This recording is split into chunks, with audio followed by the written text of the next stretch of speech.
हम उस देश में रहते हैं जिस देश में सोशल मीडिया पर गाली देने वालों के खिलाफ कई केस दर्ज हो जाती है और त्वरित कार्यवाही भी होती है, जो कि बहुत अच्छी बात है, होनी भी चाहिए।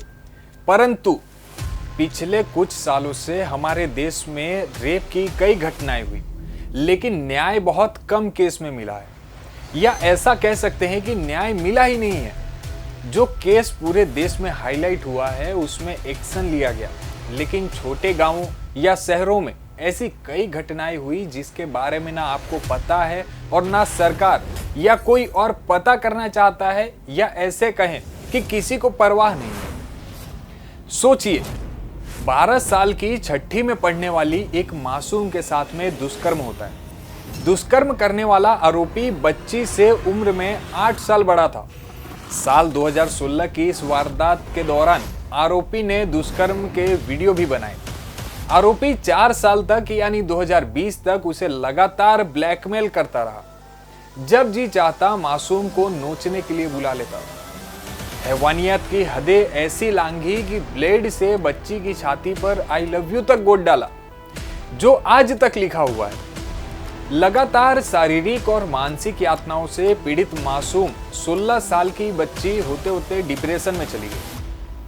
राजस्थान की राजधानी जयपुर से दरिंदगी का एक झकझोर देने वाला मामला सामने आया है। आरोपी ने 12 साल की बच्ची से लगातार 4 साल तक रेप किया। इसी दौरान उसने लड़की की छाती पर ब्लेड से आई लव यू भी लिख दिया। लगातार शारीरिक और मानसिक यातनाओं से परेशान होकर वह डिप्रेशन में चली गई थी। बेटी की हालत ठीक नहीं होने पर परिवार ने उसके इलाज शुरू करवाया, जहां पिछली साल उसने डॉक्टर को अपनी आप बीती बताई, जिसके बाद मामले का खुलासा हुआ। जयपुर पुलिस ने 12 साल की बच्ची से 4 साल तक लगातार बलात्कार करने वाले आरोपी को गिरफ्तार कर लिया। आरोपी ने बच्ची के साथ पहली बार 2016 में दुष्कर्म किया था, जहां उसने उसकी वीडियो भी बना ली थी। आरोपी लगातार वीडियो वायरल करने की धमकी देकर जब मर्जी चाहे बच्ची को बुला लिया करता था और उसका दुष्कर्म करता था। ऐसा उसने साल 2020 तक किया। इसके बाद युवती डिप्रेशन में चली गई। परिवार को समझ नहीं आ रहा था कि बच्ची को क्या हो गया है, वह क्यों खामोश हो गई है। परिवार ने साल 2020 से साल 2024 तक करीब 10 डॉक्टरों से उसका इलाज करवाया, लेकिन इस दौरान उसकी हालत सुधरने की जगह और ज्यादा बिगड़ने लगी थी। पिछली साल बच्ची ने एक डॉक्टर को इलाज के दौरान अपनी आप बीती बताई, जिसके बाद मामला प्रकाश में आया। अब ये देखते हैं कि 9 साल पहले दरिंदगी हुई थी। डॉक्टरों ने बच्ची की रेप ट्रॉमा सिंड्रोम्स की जांच करी थी, जिसमें उसने 9 साल पहले ही दरिंदगी की जानकारी दी। काउंसलिंग में बच्ची ने बताया कि उसके साथ 4 सालों तक लगातार रेप हुआ है। आरोपी ने उसके वीडियो बना ली थी, जिसके वायरल करने की धमकी देता था और वह घटना को अंजाम दे रहा था। जघन्य अपराध की जानकारी होते ही डॉक्टरों ने बच्ची के माँ बाप को इसकी जानकारी दी और कहा कि जल्द से जल्द आरोपी के खिलाफ पुलिस में शिकायत दर्ज कराए। पीड़िता ने पुलिस को बताया कि आरोपी शक्ति सिंह ने उसका पड़ोस में ही रहता था। एक दिन शक्ति सिंह स्कूल से घर छोड़ने के बहाने उसके खंडहर नुमा मकान में ले गया, जहां उसने पहली बार दुष्कर्म किया और इसी दौरान उसने अश्लील वीडियो भी बना ली थी। इसके बाद जान से मारने की धमकी और वीडियो वायरल करने की धमकी देकर उसके साथ दुष्कर्म करता रहा।